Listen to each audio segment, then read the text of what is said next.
Hello everybody, this is Mr. Hall. I wanted to go through and talk about characterization with you really quick, and this is just a fancy term for the way that an author develops a character.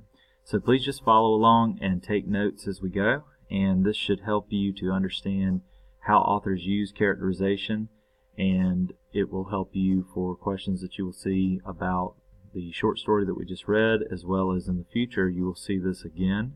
And so you just need to make sure you follow along, take notes as you go with the document that I've provided.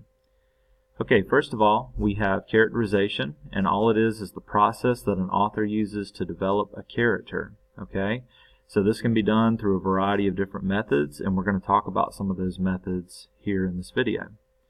So the first type of characterization that I want to discuss is direct characterization.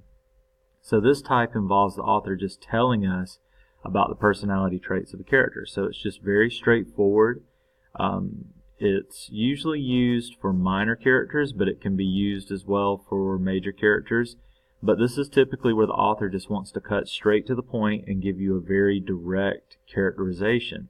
So like, look at the examples I have here. So she was an extremely shy and well-mannered girl, or he was an annoying brat that nobody liked to be around.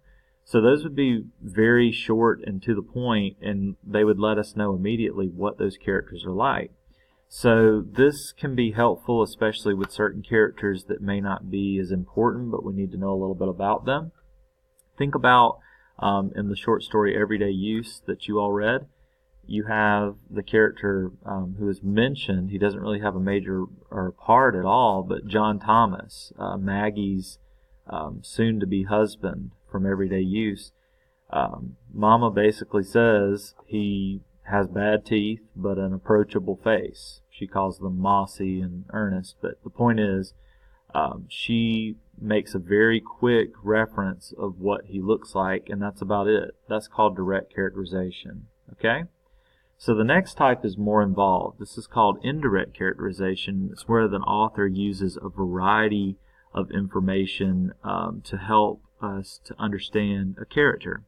So for example, if I were to tell you to drive from here to Atlanta, okay, then you would probably go up toward Anderson, you would get on I-85, and you would drive south for over 100 and something miles, about 2 hours, and you would finally run into Atlanta. That would be a direct route to Atlanta.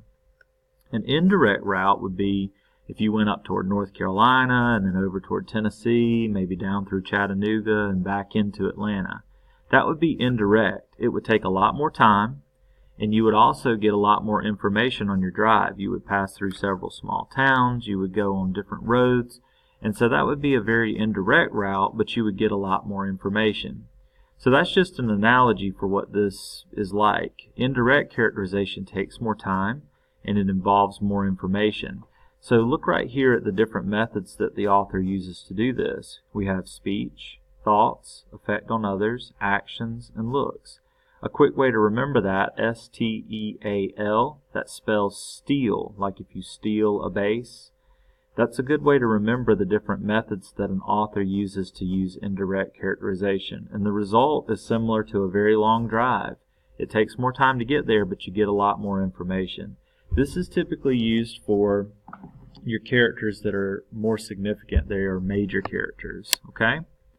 So to talk about that a little bit more, when I say speech, all I'm referring to is what does the character say, how does the character speak. So it's literally what they say, but it could also be, does the character have a southern accent? Is the character very educated? Does the character speak in a snobby way? Whatever the case may be, we use that to help us understand how a character talks in relation to the character's personality. Okay? Now the thoughts, this is something that you're going to have to really pay close attention to. The only way we know the thoughts of a character is if the narrator lets us know them. If it's a first-person narrator, then we're going to know the thoughts because those are the thoughts of that narrator. Okay, the person telling the story is in the story, and we're going to know his or her thoughts only because unless it's a story where a character can read minds or something, we're only going to know the thoughts of that one character. If it's a third-person limited narrator, again, the narrator is going to be from the outside, but the narrator is going to let us know the thoughts and feelings of one character, okay? If it's a third-person omniscient narrator, then we're going to know the thoughts and feelings of a variety of characters. So you have to pay attention to that. We're not always going to know all the thoughts and feelings, but sometimes we will. So it just sort of depends on the type of narrator. Effect on others. This one is very important as well. How does a character impact another character? Think about how Maggie reacts whenever Dee is around. She becomes nervous, and this is from everyday use as well. She becomes nervous, she becomes withdrawn. Her sister makes her nervous. So that's the effect that Dee has on her sister. That lets us know something about Dee. It lets us know something about Maggie. Okay, so that's the impact that the character has on another character, and that tells us a lot as well. The actions, we all know the saying, actions speak louder than words. What does the character do? How does the character behave? Maybe the character acts differently around certain characters.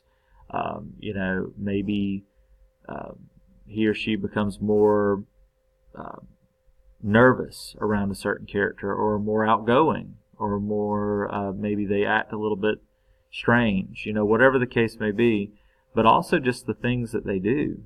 We learn a lot about Dee, for instance, in everyday use, simply because of the way she acts when she comes home. She, goes rummaging through all of Mama's belongings and starts kind of claiming them for herself. That tells us a lot about her character. Lastly, we have looks, and this one's very simple. What does the character look like? Okay, we get a lot of description in everyday use, especially. Mama describes herself. She describes Dee. She describes Maggie.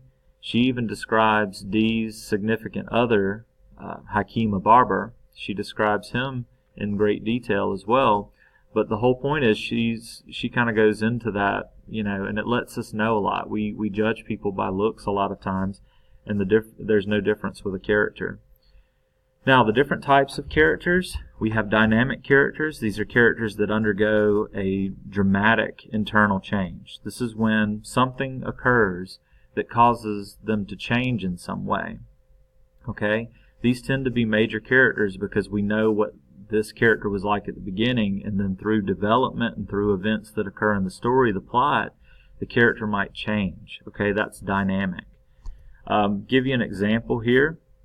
Most of us might know the story A Christmas Carol. Okay, it comes, every Christmas. That's a very popular story. Ebenezer Scrooge is a significant character from that, and he undergoes a major change. He's very mean and greedy at the beginning. By the end, he's extremely generous and very willing to give to other people. He's very kind to his employees. And so it's through that change that he undergoes that occurs. Static characters are very different, okay? They stay the same. So think about if you turned it to a channel on TV and it was just static. It doesn't change. We wouldn't sit and watch static. It doesn't change. It just stays the same.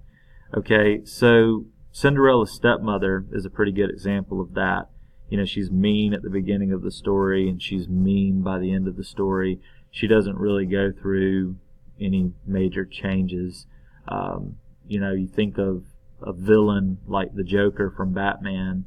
When Batman captures him, for instance, he doesn't all of a sudden say, well, Batman, I've seen the error of my ways. I'm going to change now.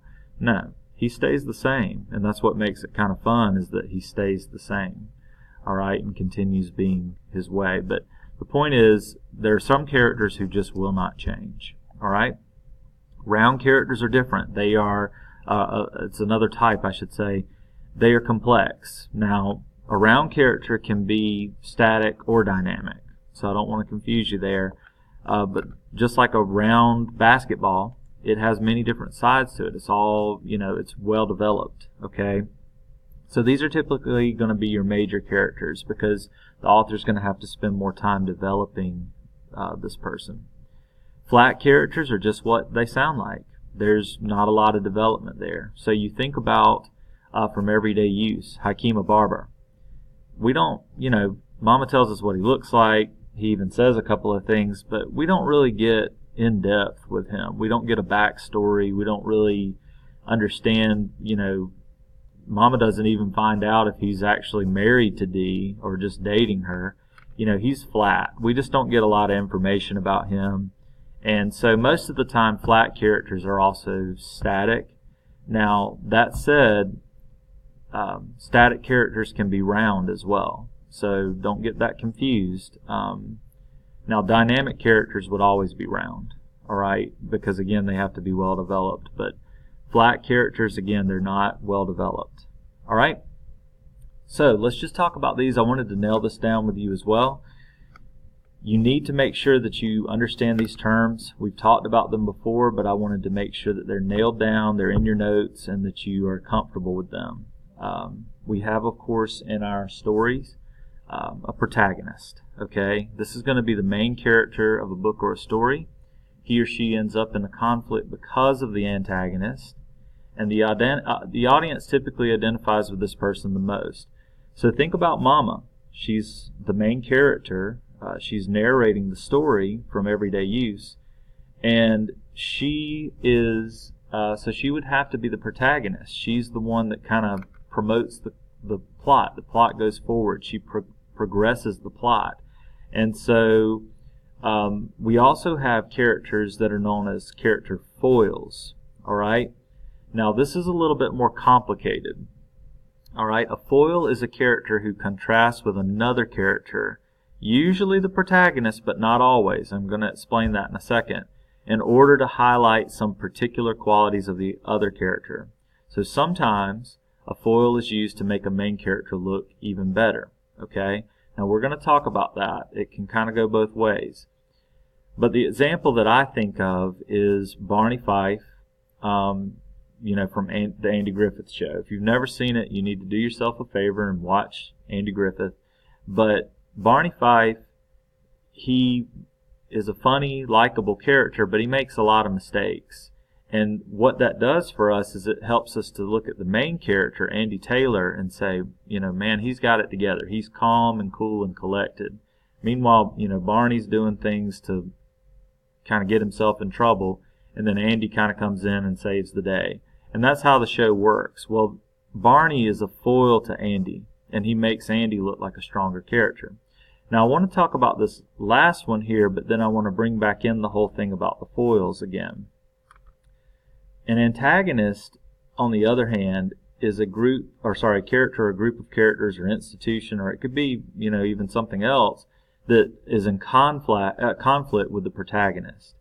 So, in our story Everyday Use, you have Mama as the protagonist. Well, of course, Dee would have to be the antagonist, okay? She's the one that comes in and is in direct conflict with Mama.